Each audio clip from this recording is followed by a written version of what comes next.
Farm4Profit podcast.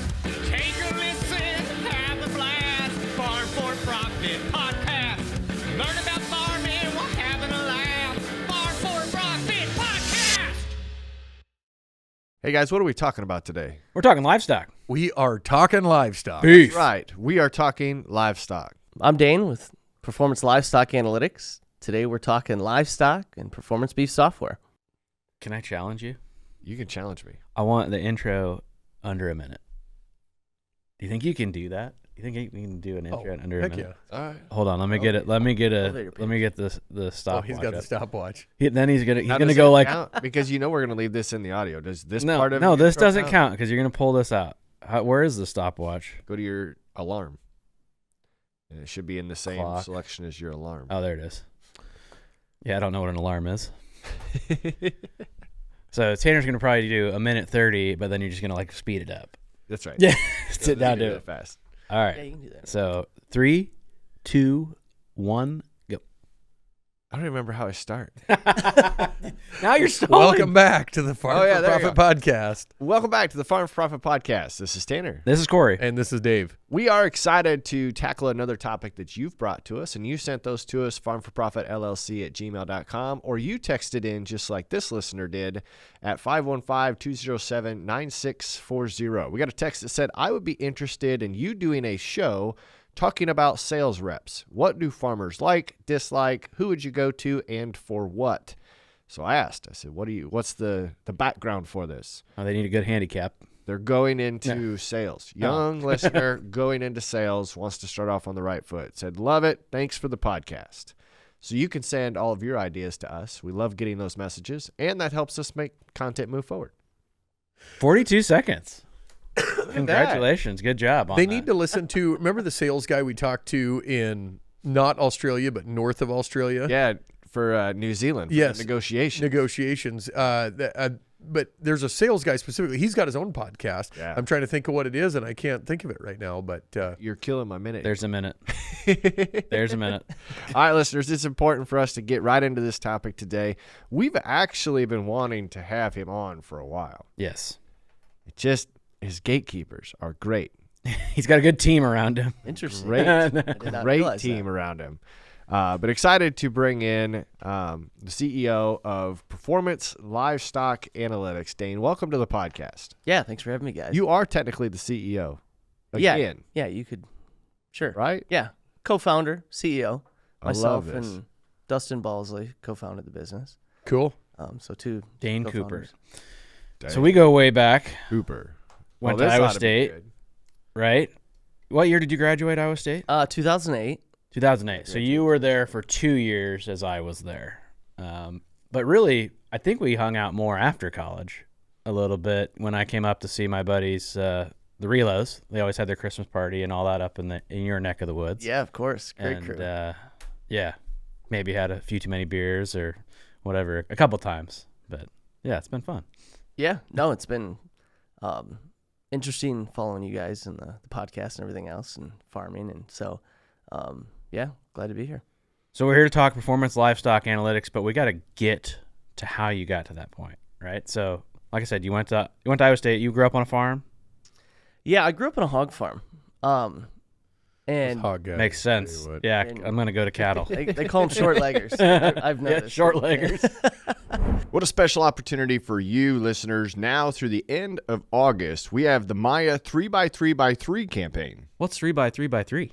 You get 3% financing, 3-year parts and warranty, or the third option is if you want to pay cash, you get 3 different kinds of discounts. Yeah, you can get $5,000 off of an 8-row, $7,500 off a 12-row, or $10,000 off a 16-row from Maya Cornheads. Go to mayacornheads.com or slide into our DMs and we'll hook you up with the closest dealer. But yeah, I went to Iowa State, got the ag studies degree.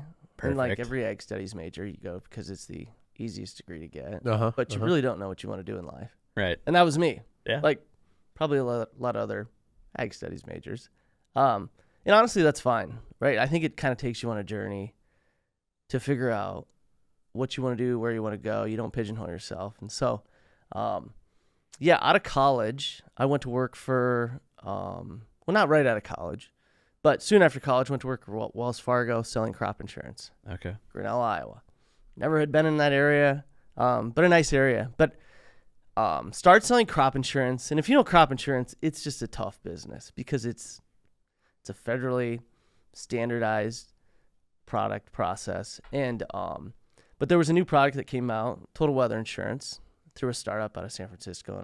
And I just sold a ton of that product, which led me on a journey to a startup in San Francisco. Went to work for Weatherbill, which is now the Climate Corporation, which you guys all know very clearly. Oh, yeah.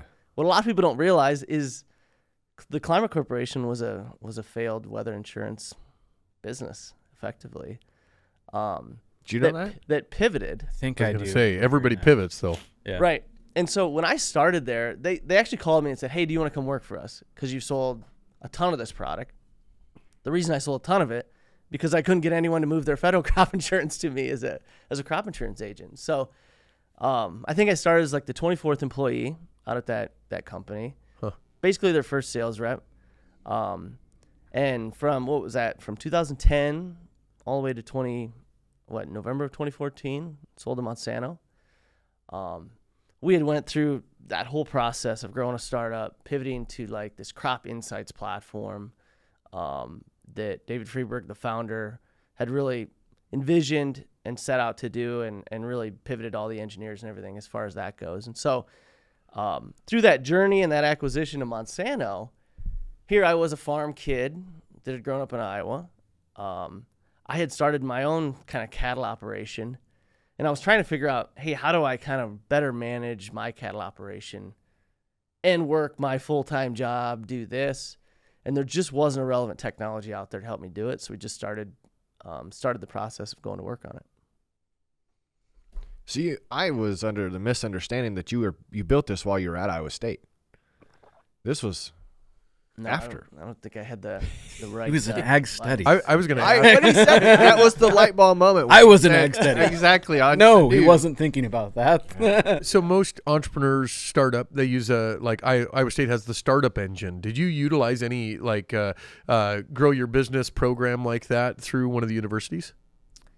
No, we did. There's called the Ag Engine here in Ames.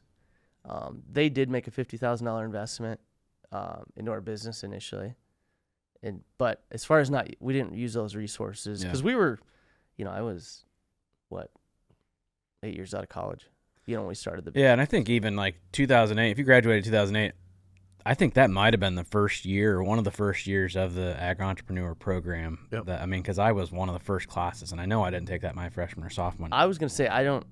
There was no entrepreneur class opportunity when I was there. Because it was like, I want to say it was 2008 or 9 that I was in it, and I was in like Colin Hurd. Was in it. Even same Tractor time. Zoom came out of that, and Farmland Finder. There's a lot of them.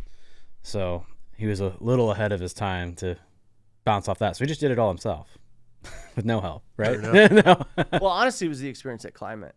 Yeah. I think for a lot of kids, it's about exposure. Yeah. Everyone I worked with there, whether they were an engineer, working customer success, sales, marketing, leadership, over half of them that lived in the Silicon Valley there had either already tried to start a business, were in the process of doing it, or obviously we're working at a startup. It was just a culture you were just around, and I don't know if we would have started this business if we wouldn't have truly understood that culture and been part of it. And what molded your mind into wanting to go that direction? Obviously, you had some startup and weather and how climate was working, but like, what problem are you solving or wanting to solve? Yeah, I think so. When you look at it, so there's the kind of this macro picture and micro picture when you think about. David Friedberg at Climate had really just laid it out so clearly in a vision that really made Monsanto really want to own climate in the way that, like, okay, if you think about the revolutions in agriculture, the first revolution was the mechanical revolution, horses to tractors, that doubled our productivity in ag. And then you had the green revolution, right? Biotechnology was that next big pillar that doubled our productivity in agriculture. And really had laid out this vision about how this data revolution was the next thing that was going to double our productivity in agriculture. And and analyzing data, managing it, and everything else was, and their team, what they had built so far, and the engineers and the resources they had was a bet Monsanto was going to make. And so for me, looking across the fence as a farm kid growing up in Iowa, grew up in a livestock farm. I had kind of started my own cattle enterprise myself at a neighbor's place, and trying to manage all that. I'm like, wow, all this in row crop and agriculture, a row crop farmer makes, 25 decisions a year as far as planting the crop, spraying it, putting fertilizer down, harvesting it. It's like a cattle farmer wakes up every day and has to complete a workflow. 7 days a week, 365 days a year. They have to go feed those animals. So to me, it was more, looking across the fence, more workload intense, capital intense, more volatile market. Plus for me, myself as a young guy, line of credit, trying to make it work, I'm like, I need something that can manage this. And I was actually reaching out to different companies at the time. You guys will laugh at this, but they're like, we'll send you a CD-ROM and you can pop in your computer, you can download it, and this cattle management aspect you can do. And I'm like, my Apple computer does not have a CD-ROM Yeah.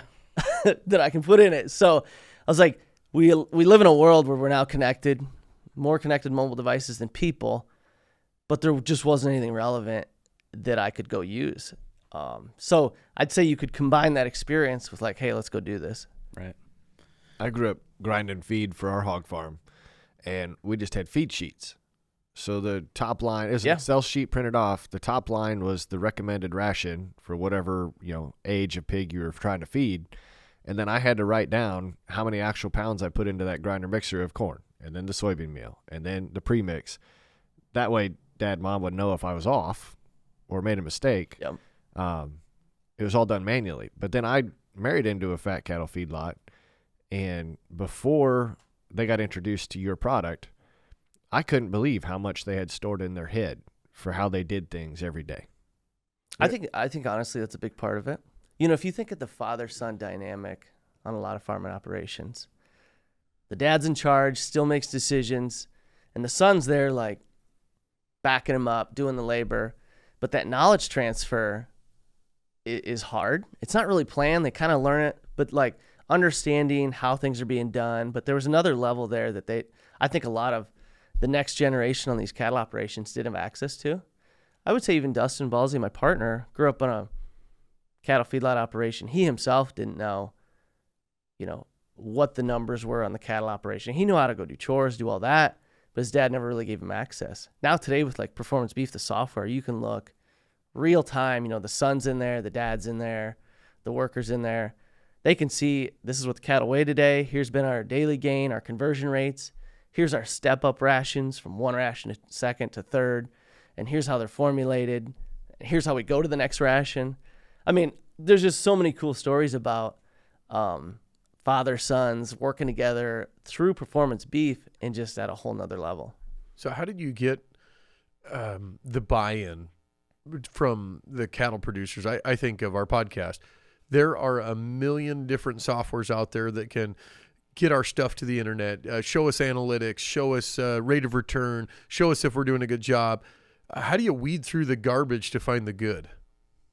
Yeah, I always use this analogy of like if I would challenge you guys in a competition to build a better vacuum, how would you build it?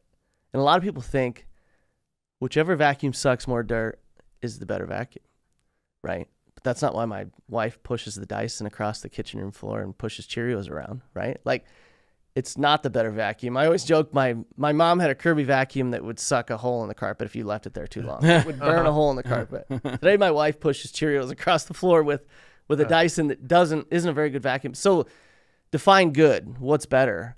And I think that's a big thing a lot of people have missed in agriculture.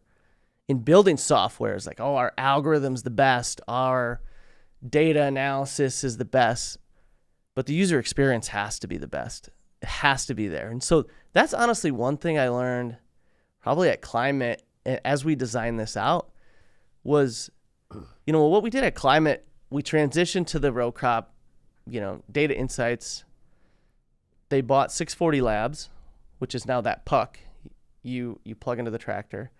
And they bought Precision Planning, and we integrated Field View. And Field View was a beautiful thing. and it was beyond its years, I think, of what precision planting had. Mm-hmm. The ability to map that data to an iPad and quickly understand like your planting data, your harvest data, analyze it by hybrid, by field, by soil type in an easy way was something John Deere hadn't been able to do at the time to that point. Case IH, none of these other people had done it. And to me, I'm like, it truly is an example of what we need to do to the cattle operations. And so today, we just simply, the first thing we did a Bluetooth integration to the scale head on the feed wagon to a cellular iPad. And we provided just this simple, clean interface to load those ingredients and provide a countdown. You tap the next ingredient, load it, and then you deliver it to those pens in the most big finger, fat finger friendly way to the farmer that once they were 2 weeks on it, they just absolutely loved it. And that was that was key. And I think that's a lot of things that people overlook when it comes to software and agriculture that we just focused on from the start. User-friendly. UX, right? So we've kind of tiptoed around it a little bit. I will make another comment on the user experience, but before we do that, for the listeners, because Corey, Dave, and I know what you do and what you have, what is the program? Yeah, glad we stepped back to that. But the software is called Performance Beef. And so it's everything from feed to financials for anyone that's bulk feeding cattle every day, right? And it's a simple, clean software interface that first and foremost helps you just feed those animals every day. So what we tell our customers, we get them set up on Performance Beef. We set up their rations in there. We put their cattle in there, and we have them go get a cellular iPad, download Performance Beef app, and then they connect that cellular iPad to their scale head via Bluetooth, right? And so they're going to wake up every day now instead of doing the feed sheets like you remembered, and as you make a ration change, you're doing the calculation. Our software interface calculates that for you, and as you make a bulk call of 5,000 pounds to this pen, it'll show you right on the software interface this many pounds of corn, distillers, silage, mineral. And as you move them up and down, it automatically does that calculation, and you use our interface to load and deliver those ingredients to the cattle. And so it helps them complete that workflow every day, and then it keeps them up to date on everything when it comes to all their data from what's their cost to gain. A lot of people custom feed cattle.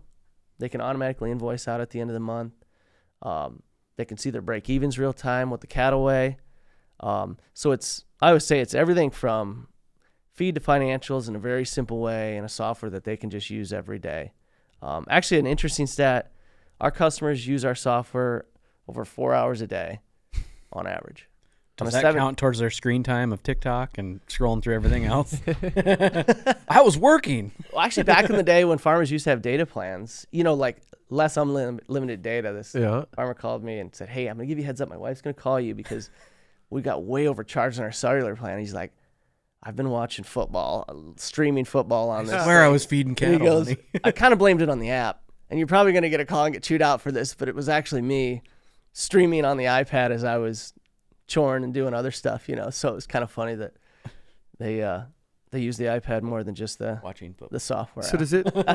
You said you can know weights of cattle. Does it have a specific EID tag for each head that's out there that you're saying rate of gain was 6.2 pounds a day, or how are they determining that without having an individual sensor on each animal? So you have your in weights of like the group, okay, say, and it's basically group management, and it can go all the way down to individual animal management. But so it's group management. So we know what you're feeding every day to those animals. Gotcha. And we know the net energy levels of each of those ingredients and how much is getting fed. So it's basically a growth algorithm that we have within the platform that basically tells you here's the caloric intake each day of this size animal at this weight in this area. Gives you what your daily gain is. Gotcha. And it's been incredibly accurate. I mean, it's one thing we've gotten feedback on from farmers that's been amazing is they've told us, they're like, I just can't believe how accurate that is.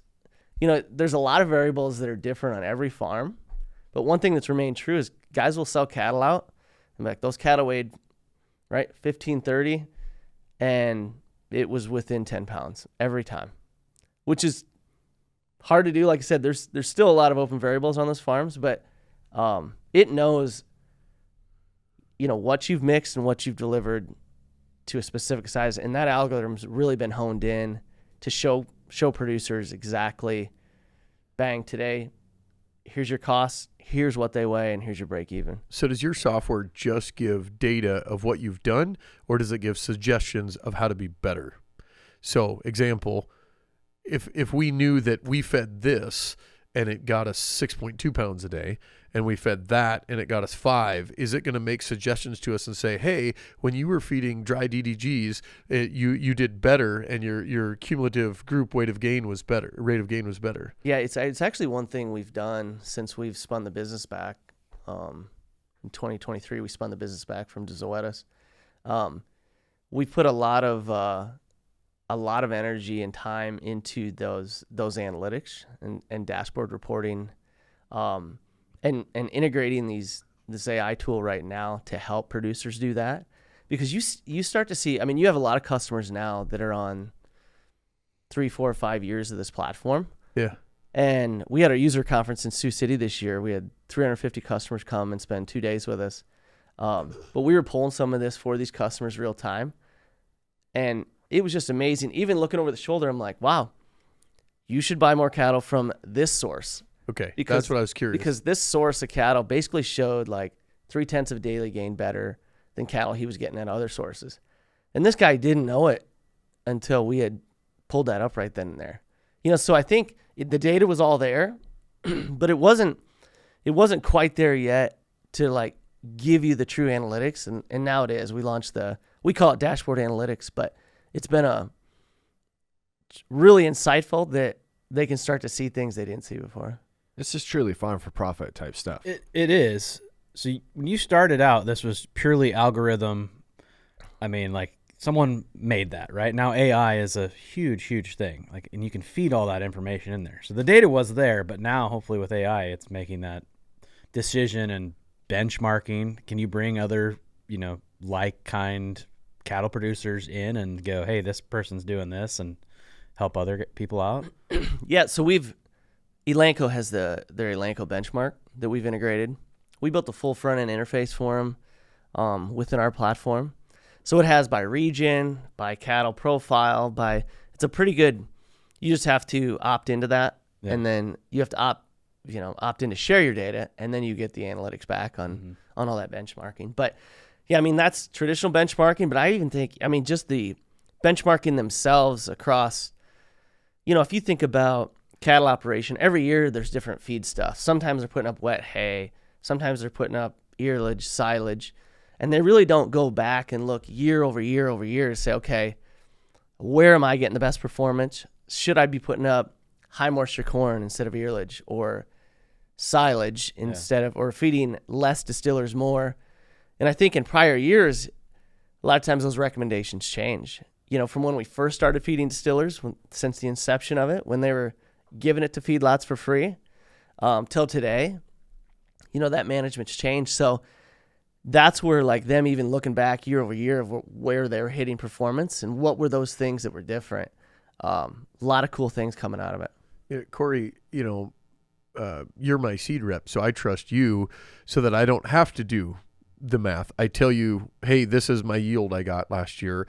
This hybrid looked like it yielded better. Mm-hmm. And then you help me make decisions for the next year based on my soil type, location, rainfall, etc. So I'm still counting on a person to help me make those decisions. With PLA, with Performance Cattle, is there a person involved, or is it just software? Yeah, so one thing that's critically important is that consulting nutritionist on these feed yards. They're the trusted advisor in most cases, and they do a great job. But prior to Performance Beef, the nutritionist was disconnected, right? For them to see how the cattle were doing, they had to show up to the feed yard and look at them. Today, those nutritionists have their own intelligence center across feed yards. As long as the producer shares the account, they can watch you feed real time, right, at the family's feed yard and say, hey, the cattle are 45 days on feed. We're supposed to be transitioning to the next ration, and you haven't done that yet. make the transition. So now they're just so much more efficient, and they've got the insights on each yard to see, okay, here's what we set out to do. Are we actually executing on that or not? And so they have their own consultant portal, we call it, that these cattle nutritionists can see across their yards. I'm like a pop bottle that you shook or a beer that you shook. About ready to blow. Ready to blow. I've got so many things written down. Written down. I appreciate the program. So at the in-laws operation, I probably get in the feed truck 5 or 6 times a year. And it is user-friendly enough for me to be able to, I don't have to ask questions. I can figure it out. Had done it before, right? It might have been 2 months ago.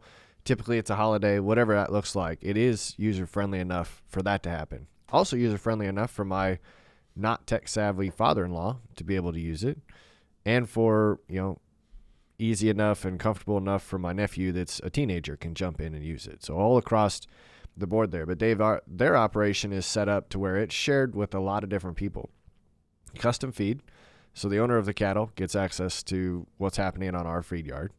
The nutritionist has access to what's going on at the feed yard. But then we also share with the guys that we get our gluten from, to where he knows how many tons of gluten got fed that day and knows how many have been delivered to the feed yard. So there's no longer that phone tag of, do you need a load today? Or, gosh, I sold out today. Can you come tomorrow? Same thing with a holiday. If we know we're going to be shut down for 4th of July, Friday, Saturday, Sunday, all right, we're going to get you 2 loads on Thursday to make sure you get through that weekend. So it's neat that it allows you to connect and take that extra step of phone calls out of it. I know I'm talking for a long time here, but it is fascinating. You can see the days on feed just in the click. So, are these cattle going to be close to ready to go? Yeah, been here for 100 days, whatever that number is.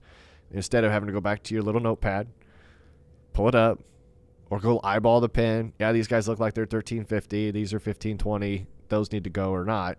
You can kind of know exactly what's going and put together.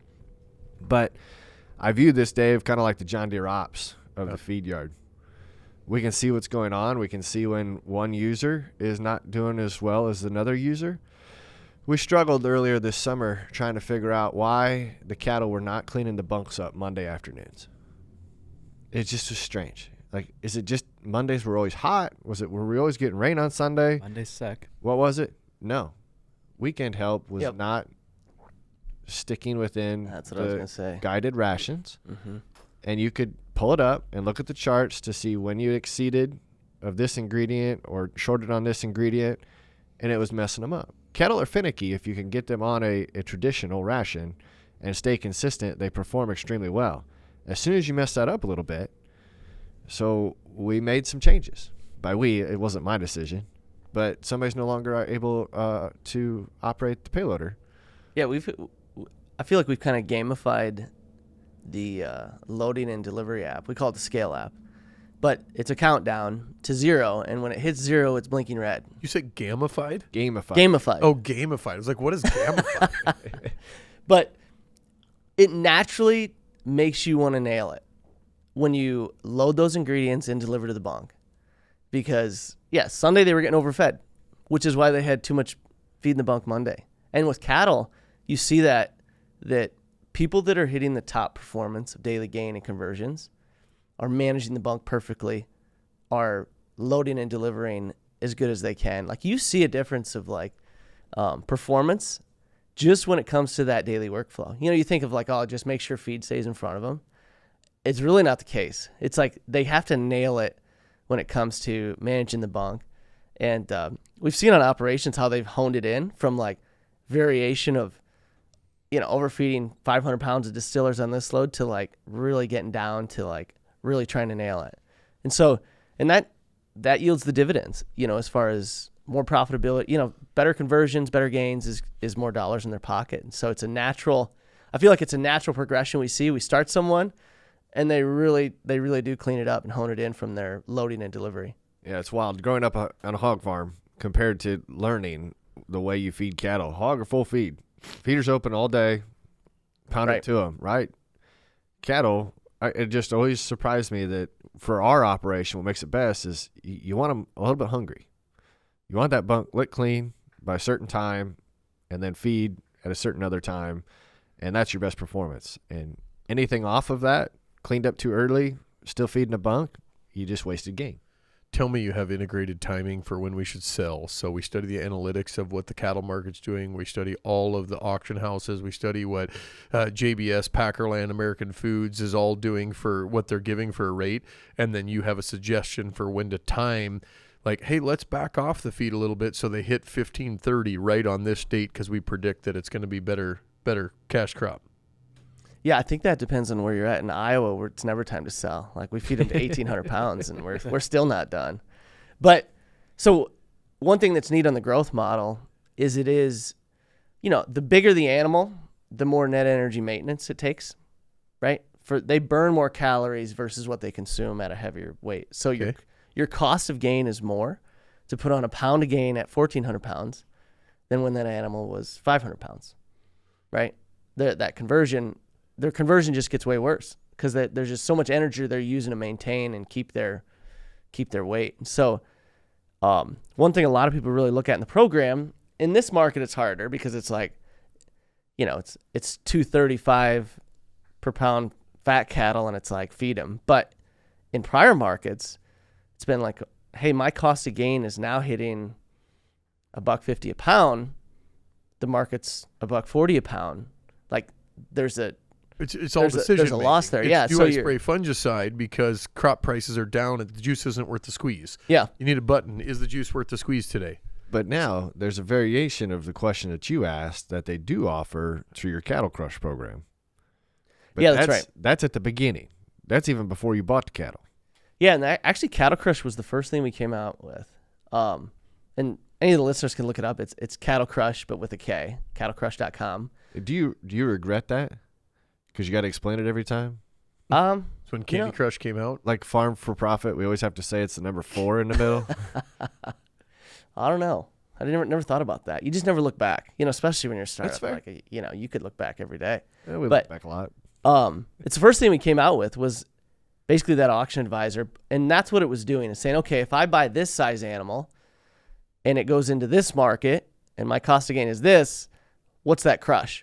Am I making $100? Am I losing $100? Because a 5-weight animal will go into the April market, which is the really good market, or a 7-weight goes into a market that's not as good, and what a 5-weight's bringing at the auction barn versus 7-weight, is more or less. But I can't do that crush quick in my head. Where Cattle Krush, bang, it just gives you that data quickly, and it has kind of that my lots management too. So once you buy the cattle. A big challenge in a feed yard is it's a carousel of cattle coming in and going out, right? You may have a good sized yard. They have 20 pens of cattle on feed. So they're always every couple of weeks selling a pen of cattle, buying a pen. So you have to manage, when does this group of cattle go to the market? And what market is that? Is that price at a rate right now that's profitable or not? And you got to manage it across 20 different lots. And they, different purchases, different prices, different markets. You couldn't really manage it on your own efficiently, where Cattle Krush does that. You can put it in the My Lots and it'll just give you that data. It'll actually text you like a profit alert. You can set, I want to make $75 a head. If any given group, based on what you put in for cost of gain, hits that mark, we alert you. And it kind of makes you accountable, saying, hey, do I want to hedge these or not? But they always say every farmer is 5 cents from selling their corn crop, no matter what day. Yeah, $75 a head, man. Weren't we getting crap for somebody saying $100 a head? Yep. A few shows ago, and said we're making way more than that. For sure. I mean, they're in a great market right now. Yeah. You ready to make that last pass? Listen up. XR5 KSB from Ag Explorer isn't just another jug. It's built to match exactly what your crop wants when it wants it. This isn't guesswork. It's 25 years of boots on the ground, education-first agronomy. These folks walk fields, explain the why, and build programs that actually work. Want to finish strong? This is your pass. Let's go. So I can't remember if it was you or Dustin that showed up at the feed yard to initially introduce the family to the product. Sure. I think it was Dustin. You remember what year it was? Oh, it had to have been right away in the beginning. Okay, cool. Wow. Yeah. So he was telling the story. I think it was Dustin. He was telling the story about with Cattle Krush, he was sitting with his iPad next to his dad at the sale barn and was punching in the group, showing how it worked. And his dad just kept bidding. and it popped up negative. You know, like, you're not going to make money. You can't make money in this market. His dad Right. kept going. Almost went $200 ahead more than what he should have. And he's standing there telling his dad, why?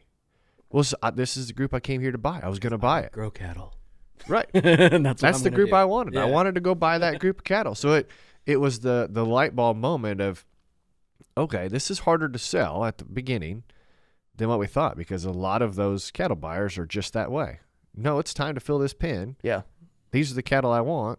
I'm putting them in there. Well, sometimes you got to fill the truck too. They need another however many thousand pounds to fill the truck to make the travel worth it. So they might pay a little over on that last draft because they need it. But they hit home with my father-in-law, because they might have been that kind of a person. Mm-hmm. Yeah, they call it empty pen syndrome. That's Yeah. is the true term in the cattle Yes. business. That pen's empty. I gotta get cattle in. I've got to get cattle in it. But it's kind of nature of the business. It is competitive in the sense that majority of the time when you're buying cattle, they don't work. It's break-even business. But it's maybe less about when you're buying them, and maybe more about not missing a profit opportunity, right? So you're putting those cattle in, and say that it's a 150-day feeding window, and say you put them in the system on my lots, and we would have alerted you throughout that 150 days. There was 15 days that we texted you to say, hey, you've hit the mark on your profit goal. So maybe maybe more so it helps people keep them accountable that when they hit their profit goal through that feeding period, because the market goes up and down, that they're more accountable to actually do something about it, lock in that profit. And so I think that's part of the game a little bit. And we're just trying to help our customers manage that throughout that whole time window of, like, the margin management might come later in that feeding period. We're just going to help you execute on it. Is this a cost per head? Is it a cost per month, per year? How does that work? Yeah, both Cattle Krush and Performance Beef are just monthly subscriptions. So Performance Beef is $195 a month, regardless of the size of the feed yard. So very, very cost effective, super easy to set up. Most customers, their only cost is really to go get a cellular iPad. Might have to update their scale head on their feed wagon, which isn't too bad. But otherwise, it's just a monthly subscription cost. What does that look like? Listener knows nothing about it. They just heard it here. What does setup look like? Honestly, they just inquire to our web domains, Performance Livestock Analytics.com, which is too long, we know. But if they just request a demo, we reach out and we just get a picture of their scale head currently, and then we do an initial setup. And we just get, basically they just need to get, what feedstuffs do you have? Like, let's get your feedstuffs and your rations. And if you have any of the cost data of the cattle you have on feed, we help them enter it in the system.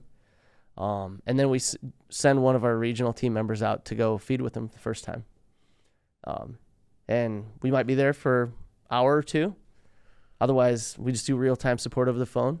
That's one thing we do, is that you don't push 1, 2, 3 to figure out where you're going to go. When someone calls, we answer the phone, because we know generally they're probably feeding cattle and they need someone in that moment. Yeah. So we're pretty heavy on customer success of, like, making sure when they call in, we're right there to answer the questions to make sure we don't stop them from doing what they're doing. But it's super, super simple and easy setup. I'm so, want to start a new startup right now. So they got Auction Advisor. You're talking about sitting at the cattle barn. Well, there's all kinds of auctions that I go to. So, Corey, we're on auction time. Can we have a little Auction Advisor next to you on auction time that says, you're sharing buy this idea this truck? with tens of thousands of listeners right now. or auto auctions. Every Friday I go, and they'll have an app on their phone. They scan the VIN. That'd be kind of handy. That's coming with AI as an agent, as your intelligent agent sitting next to you on that app in that auction, for sure. Yeah. That's coming. What a cool job to be that person that gets to go and sit with a different feedlot operator to initiate a program and get to see all these operations, be a part, kind of identify best practices and the user experience that you get. That'd be kind of a cool job. Yeah, there's no better industry. If you think about livestock in general and the independence that remains in the beef industry, it's pretty awesome. and it's live and vibrant when you think about independent family farms owning and raising cattle and having a competitive bids on the end product. You think about poultry, swine.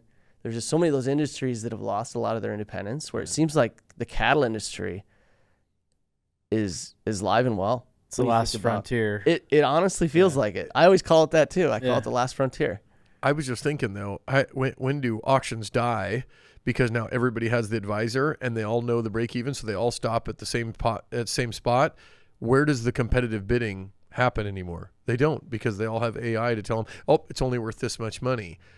Does this then kill the competitive bidding aspect and go to more towards poultry or swine or anything else? Are you mad about that? I don't know. I was just I just want to flip it around, because if this was a completely different subject, you'd say, well, technology comes and it works, and you got to adapt and overcome. Well, it's just right? like farmland. If we're predictive analytics, I think the reason that the auction still works is emotion, because Tanner's father-in-law still wants a damn full feed yard and doesn't want the empty lot syndrome. Right. Oh boy, I know our listeners are finding value in this conversation. If they didn't know this existed, if they've already implemented it on their farms, I think they feel really proud for the steps they've taken to make sure they have the best tool in their toolbox to achieve profitability. But I got to get to the question that I've had on my notes since the beginning. Yeah, we're not done. I want to go back before the end of the show. Yeah. You go ahead. No, I mean, I want to go back to the story of starting up, selling, buying, getting it back, spending it back, all that kind of stuff. Just because I'm generally curious. But before we do that, I do want to make sure we've gotten everything covered that they offer. Are we missing anything? I think enough of what we covered gives that listener that if you've got cattle, or if you want to place cattle someplace. What's the scope? Because to me, as a farmer coming in, like, okay, these guys have 100 cattle on feed. Like, well, should I trust them? What's your scope? Yeah, honestly, anything from 100 to 50,000 head are on the platform. Our average customer size, if you would just average across everyone, is like 1,800 head. Oh wow! And that ranges all the way down to all the way up. And so, a lot of operations, even that have 250 head of cattle on feed, right? Yeah. I don't think there's any size scope that's too small for the platform, and we keep our costs super low and reasonable for any size. How many head are under your control or under your watch right now?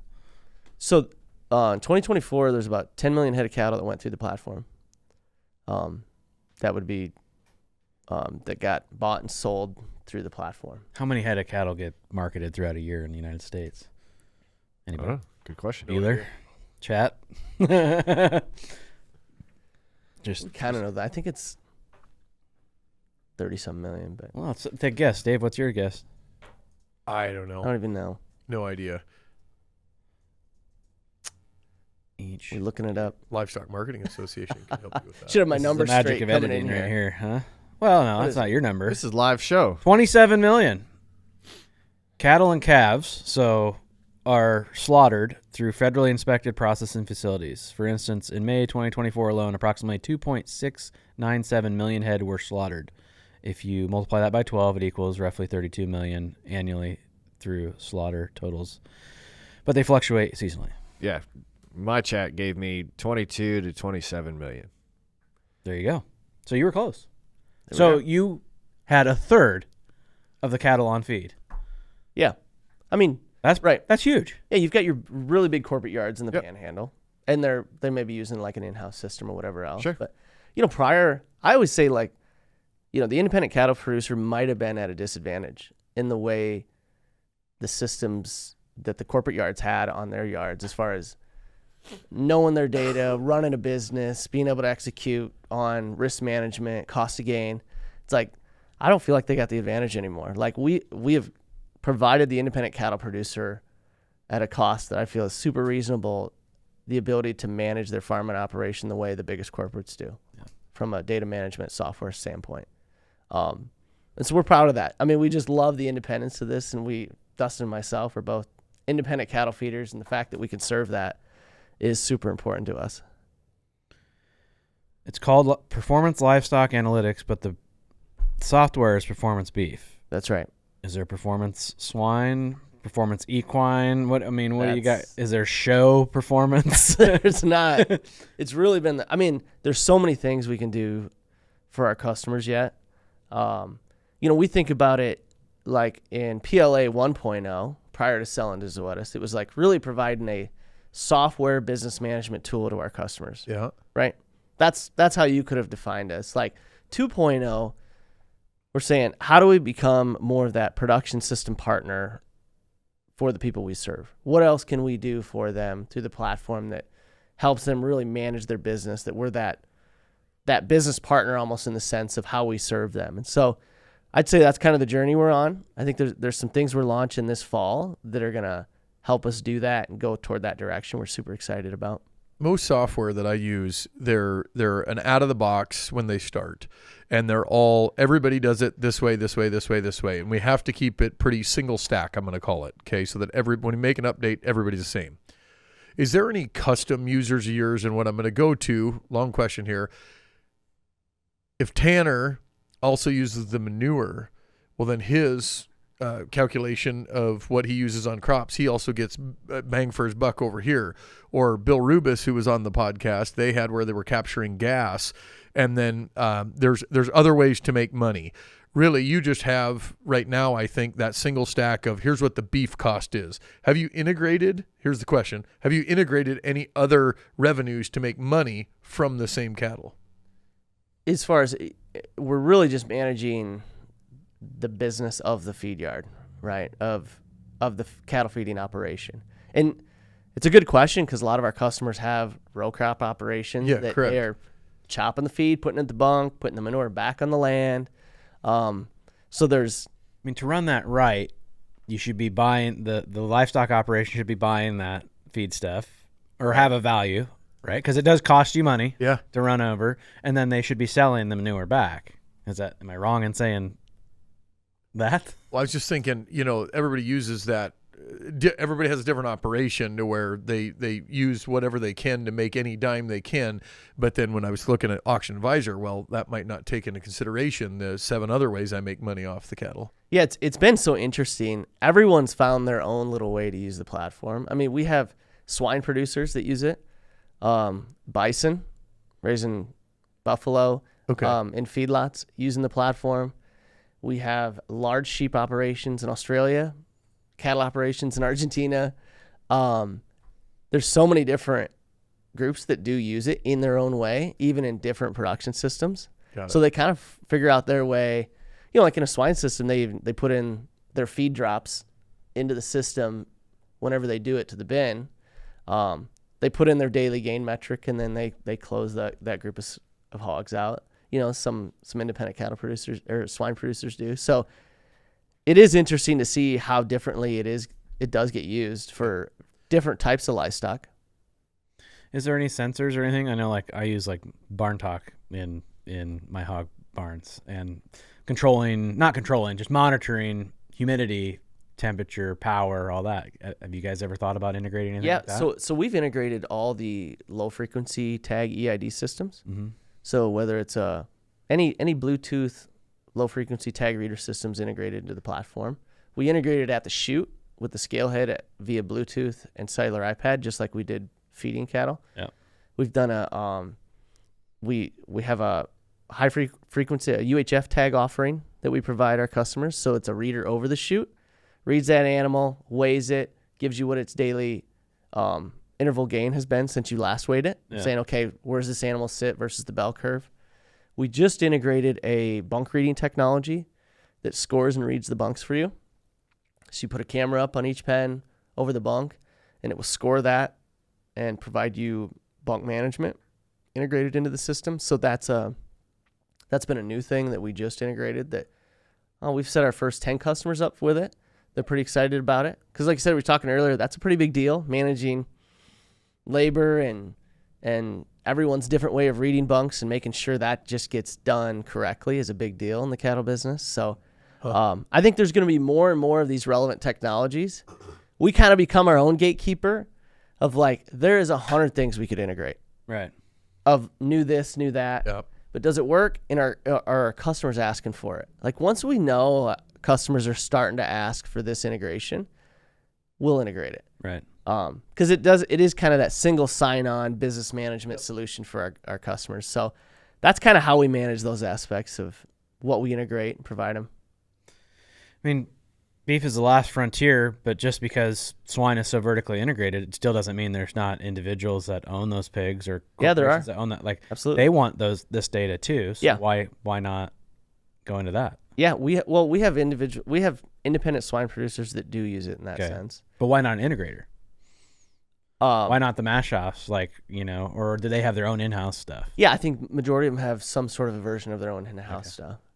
mean- And you're truly serving a pork powerhouse 20 Right. and doing that in that way. So I know there's some emerging swine technologies that are growing, but It's amazed me. I mean, I've been in livestock all my life, but like production livestock, not just showing and raising a few. 2013 was when I got into growing pigs in a barn.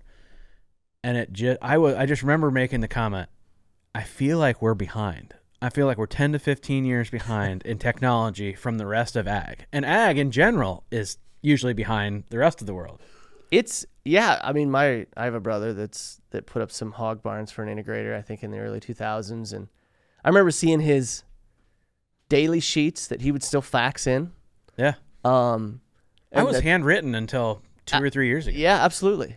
And water metrics that he was writing down every day, and it would still get faxed in. Was their main mode of like writing it down, and man, the interpretation of who's writing what and trying to decipher what that actually says is amazing. Yeah.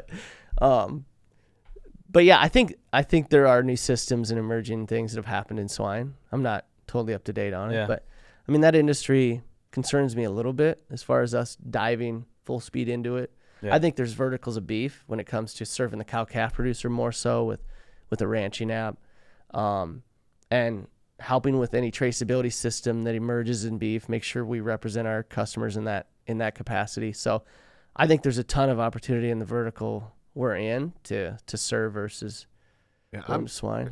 I'm excited because just a couple of weeks ago we talked with Vitelli about the technology that they're using on still being able to sex the semen and be able to identify the fastest growing, best genetics that they could put together into a calf. Partnering that with dairy cattle that can just be ovens, make that ideal calf, put that ideal calf for your farm in your feed yard, get the maximum rate of gain, and make you the most efficient, most profitable operation. Now the trick with that, right? That's all exciting. The scary part is we've done that with corn and soybeans. And right now we don't have the greatest corn and soybean prices because we are really good at making corn and soybeans. Overproducing. Right. Yeah, there's some crazy data out there from if you look at the size of the cow herd, like we're back to like an all-time low in the size of the cow herd. But our production is still double of when it was that size back in the, right? Yep. And just because of the increase in productivity and genetics within the beef business. Actually, we spent, basically 3 years at Zoetis when they acquired the business in 2020. And we actually worked with that Zoetis genetics division. I'm like, man, why don't more commercial producers use this? This seems like a really good tool, but it is complicated to a sense as well, of like how to interpret it. But yeah, I think there's a lot of those opportunities yet to bring, user experience, software management to maybe a technology that's been out there to enable people to use it more. So can I go back or you got your question? No, I'm trying to debate on, I want to get a little bit of the story out today, but I think it'd be cool to do a Farm for Fun show. Have some beers and go through the whole story. Okay. Could definitely do that. I'm enjoying the conversation enough. It was a wild ride. Yeah. So All right, I'll refrain. I want to get a little bit because we've teased it too much to not talk about it. Oh yeah, you said it. You sold and you didn't say you bought it back. It says we spun it out. Yes. Yeah. Talk about that 3-year gap, 4-year gap. Yeah. So Zoetis bought the business April of 2020, which was the peak of the COVID shutdown. So that was just a crazy process in itself. Because we had sold our first customer January 1, 2017, and then sold to Zoetis April of 2020. Zoetis had approached us and a few others about, they were really looking to lead within livestock and become a technology leader as well, that they felt they were behind in. But, throughout that process, I spent that 3 years at Zoetis, and which was good, great business, a huge business. I didn't realize how big the pet care side of the business was versus livestock. You think of livestock like a animal health pharmaceutical, and you're in Iowa, our brains go to livestock. That's a pet care business with a livestock division.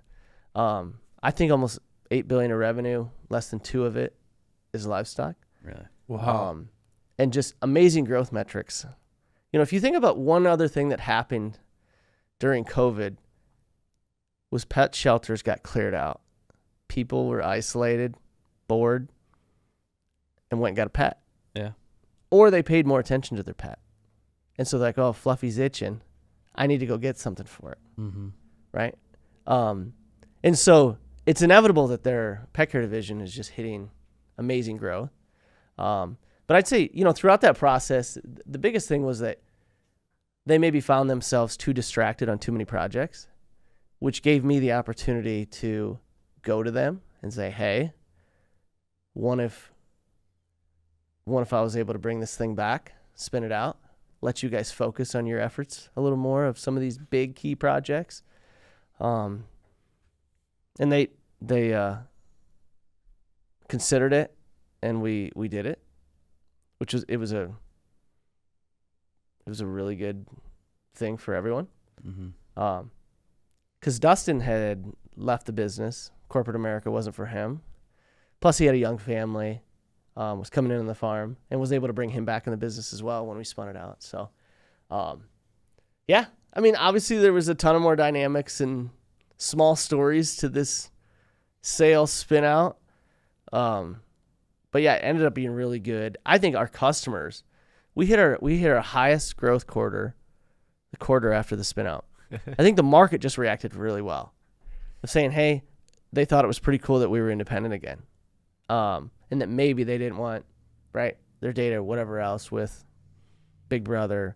Who knows? But I think the market reacted well, which is pretty cool.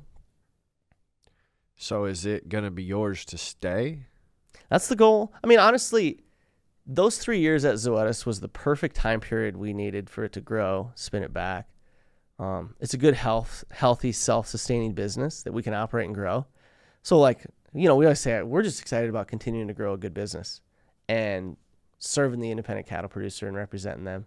So, before, that's the devil in the details of a startup. You have to fundraise yourself, find fundraising, and you have to hit growth metrics or exit opportunities for an investor that has invested, which makes you consider a sale or an exit that you hope to be good for the business, but may not be. Yeah. We're in so much more control now.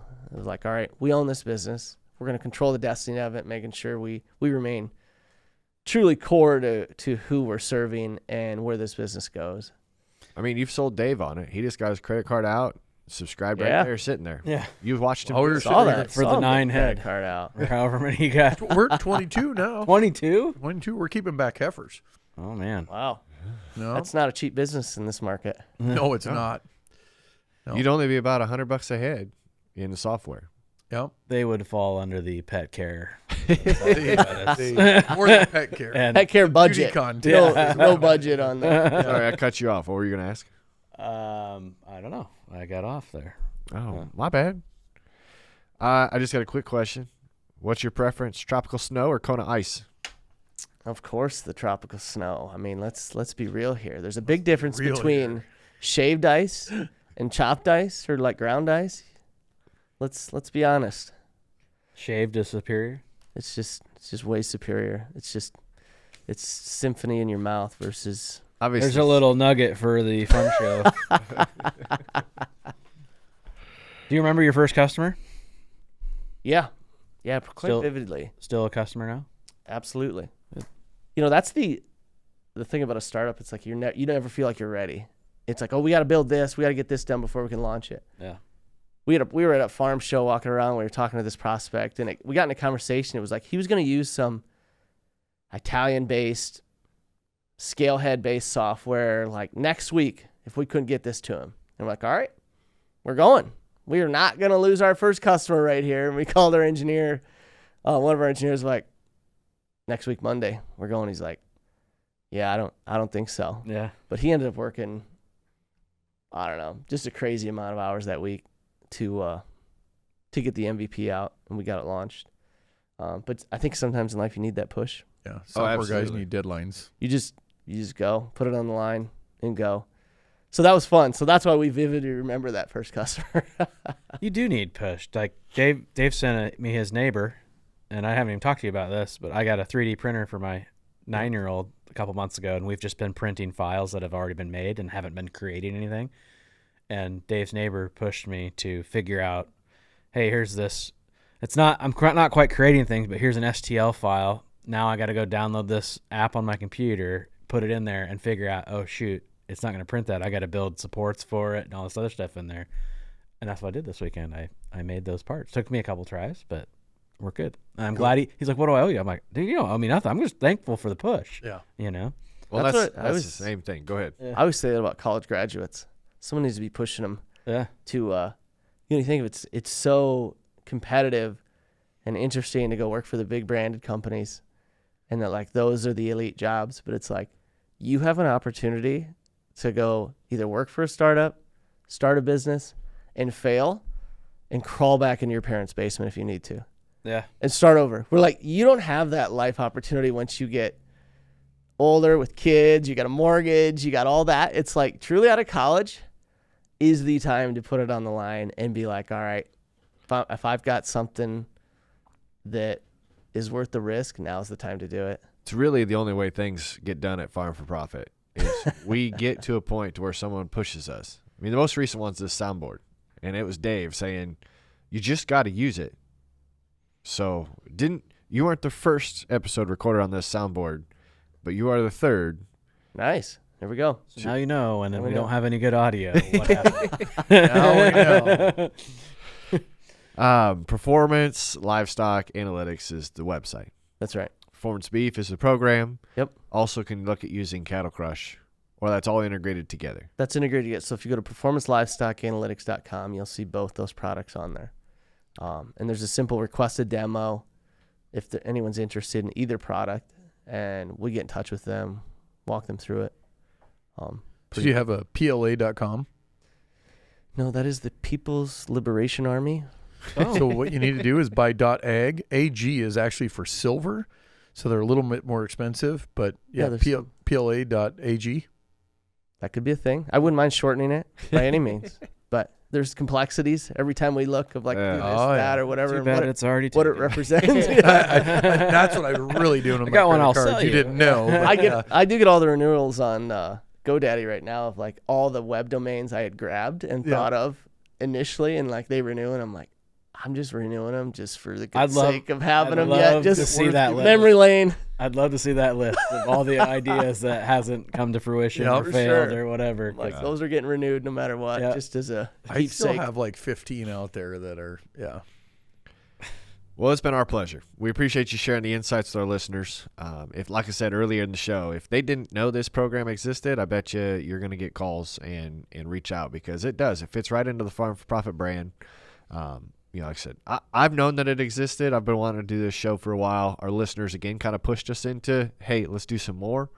Dive deeper into this for our cattle producing listeners, especially those two. Corn, I've talked about it, Dave as well, that we can diversify your operation. You can put cattle in another feed yard. You don't have to feed them yourself. And this is a tool. If the feeder has this program, you can watch.